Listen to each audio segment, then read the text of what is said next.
Hey folks, welcome to Fyreflye's Follies. I hope that you enjoy the video today. If you do, don't forget to give me a big thumbs up. It really does help my channel out a lot. And if you haven't subscribed, I hope that you will and that you'll stick around for a little while. So today I am wrapping up the last of the turkey leftovers. And I am doing that by making gravy. Now I'm going to make a couple of small jars of gravy base that all I have to do is open it, pour it in a pan, heat it up, and thicken it. And it will be ready to go and I can have turkey gravy anytime.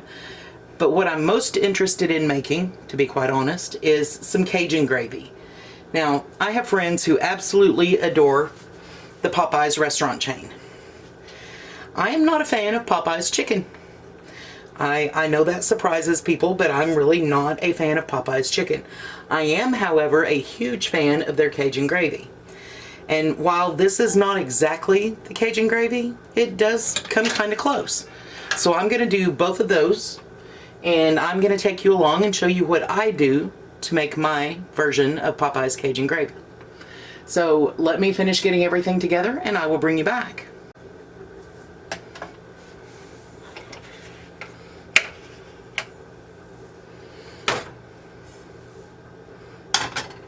Alright, so what I have are the drippings from the turkeys that I cooked. And I poured the drippings straight out of the pan, put them into a jar, put them in the fridge, and then I let it get cold so I could skim the fat off the top. So I'm going to get those going in these pans.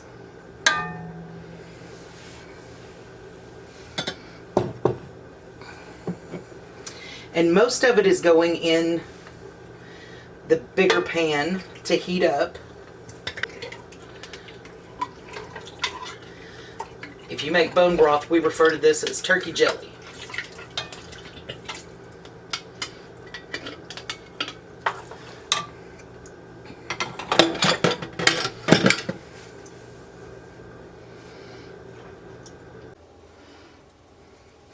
Okay, so what I've done is I have taken all of the pan drippings from the turkeys that I cooked to put away, and I have put them in this pan and I'm going to get them started heating up, and then I'll separate them out.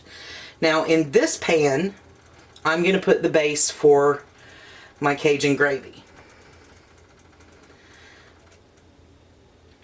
So I'm going to start, I'm actually going to grab some of the drippings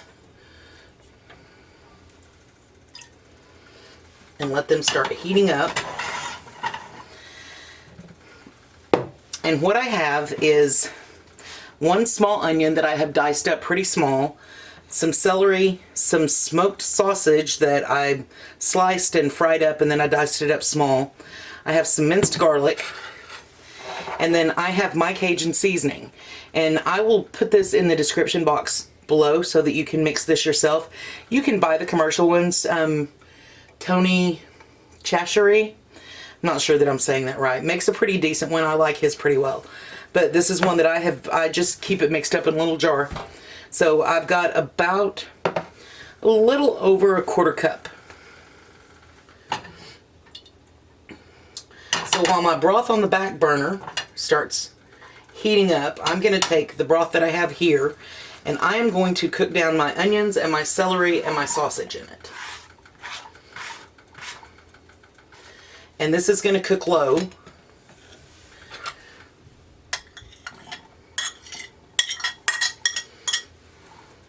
And I am just going to let those go for a little while. So I have everything on low. I have the giblets and I just put them in the Ninja and with a little bit of broth and gave them a pulse. They're not finely shredded, but they are chopped up pretty small and it's got broth in it as well. So what I'm going to do is I'm going to let the drippings from the pan heat up really well. Bring them up to a low simmer. And I'm going to let my vegetables and my sausage sweat a little while. And once these have cooked down to where I want, then I will put my garlic in and I will add my spices just to let those bloom and become very fragrant before I go ahead and mix the broth in to make the Cajun gravy. So once that's done, I will bring you back. Okay, I have my vegetables pretty much sweated down and my, get that up there, and my stock has liquefied. It's not up to a simmer yet, but I didn't want it up to a simmer quite yet. but it has completely liquefied again. So what I'm going to do is I'm going to add my giblets to the stock, and then I'm going to turn the heat up just a little bit, put my garlic and my spices in with my vegetables.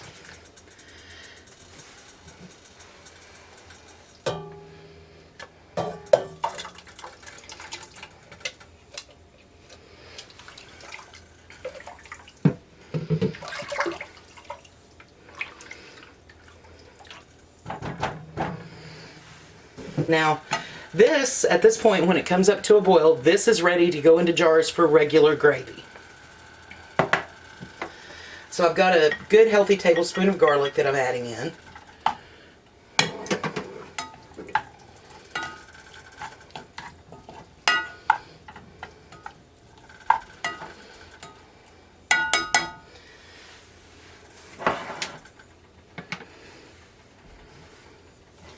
And I'm going to sprinkle my spices in and let them bloom.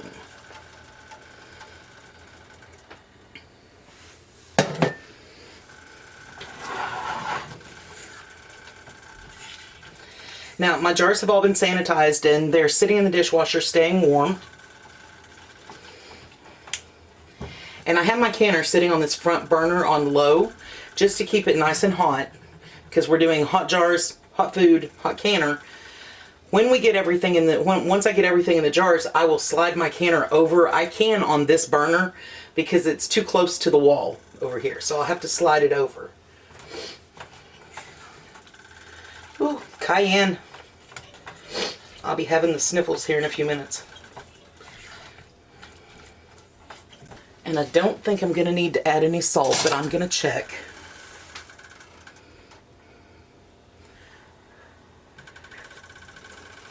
No salt needed.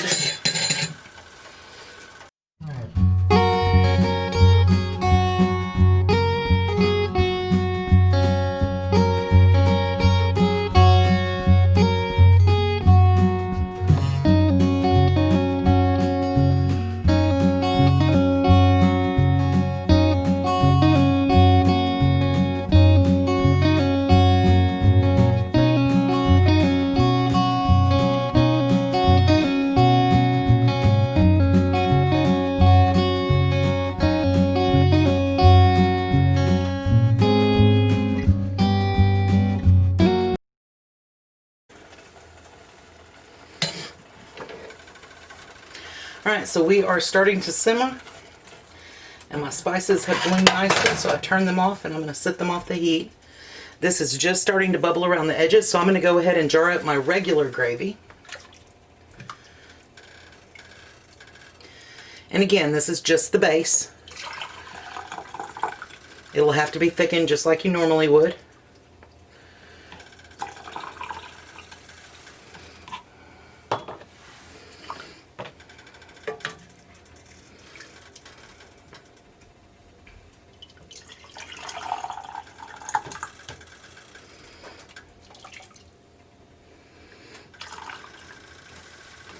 And I'm giving myself a 1-inch headspace.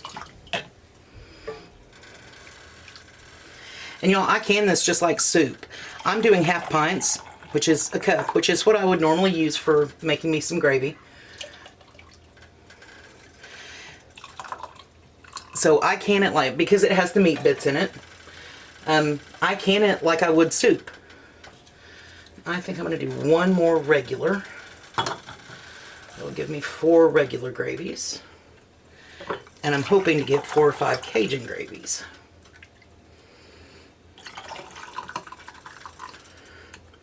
Alright. So now what I'm going to do, put this back here for just a second so it doesn't splish.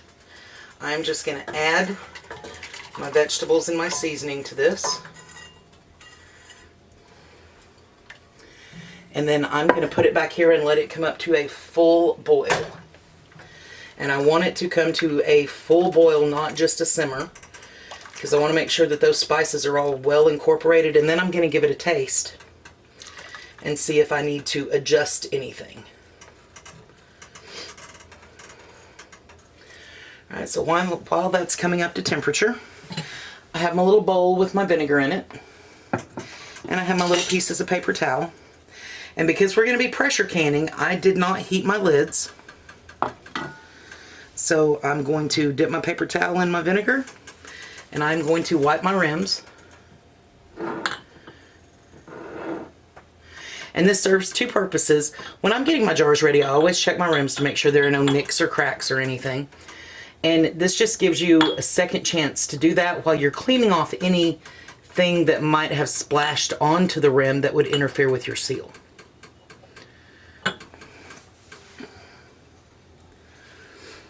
So, lids on.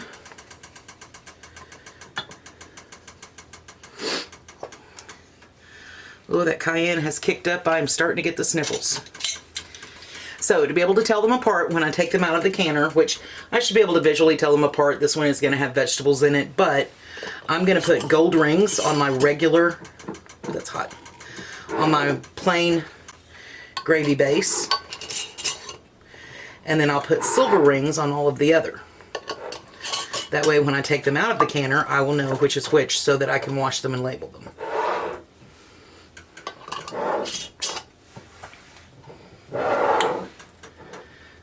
Alright. So now we're just waiting on this to come up to a boil. Alright, grab that clean spoon. Give me just a drop.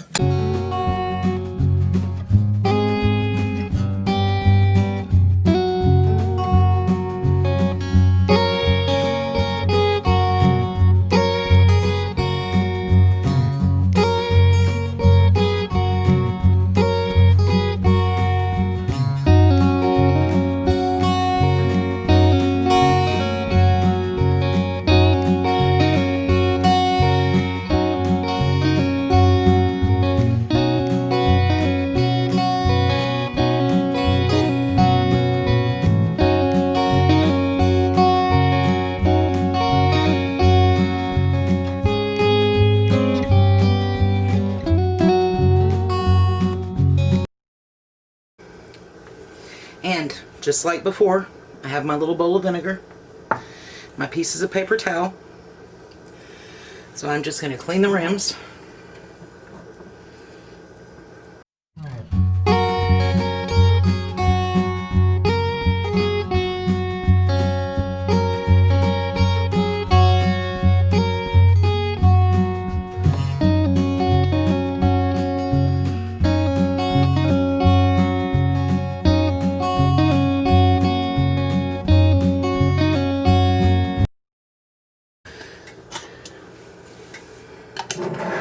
And I am left with one jar that does not fit. So I will put that in I will let it cool down. I'll put it in the fridge, and in the next couple of days I will rehydrate me some potatoes and make me some Cajun gravy with it.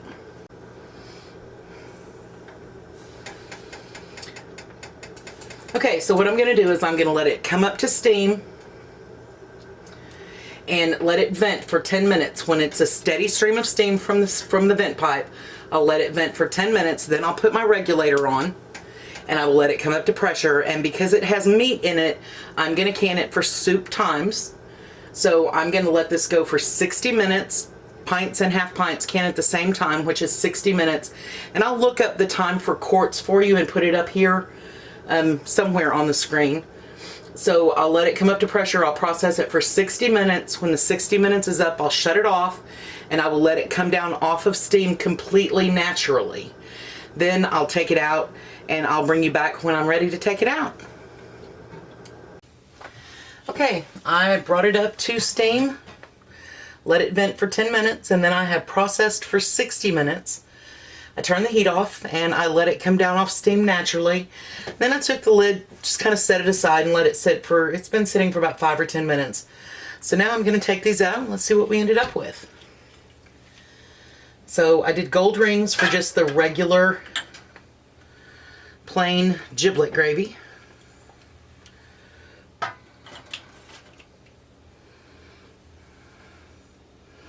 And it is beautiful, golden.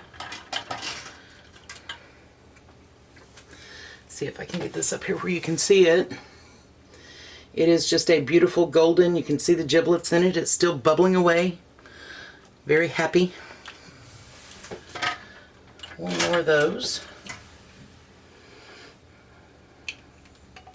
That one's just about to seal. I've heard a couple of them ping.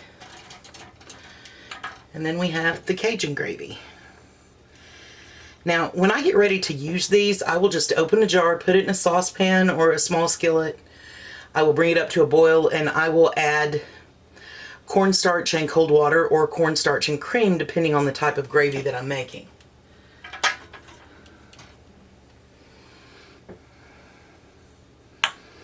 Oh, and the Cajun gravy looks beautiful too.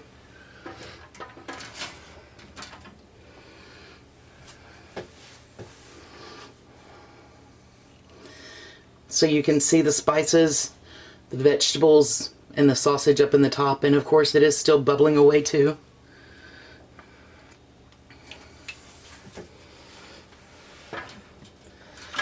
So what I'll do is I'll take these out and I will leave them sitting here. These are actually going to sit here until tomorrow morning, so at least 12 hours, and I'm putting them on a tray because in the morning I'll need to move them in order to be able to work here. But I won't really do anything other than pick the tray up tomorrow morning and move it until tomorrow evening. So in about 24 hours or so, I will come back and I will take off the rings and I'll check the seals, I'll wash my jars, and I'll label them and put them in the pantry. Now, this is good for... that one's sealed. This is good on the shelf for 18 months, 24 months at least. The oldest that I have ever used has been about 2.5 years old. This will last me for a while. I really hope that you enjoyed the video today. If you did, don't forget to give me a big thumbs up. It really does help my channel out a lot. And if you haven't subscribed, I hope that you will and that you'll stick around for a while. If you hit the notification bell, they'll let you know when I upload a new video based on your settings. Thank you so much for watching today. Have a great day.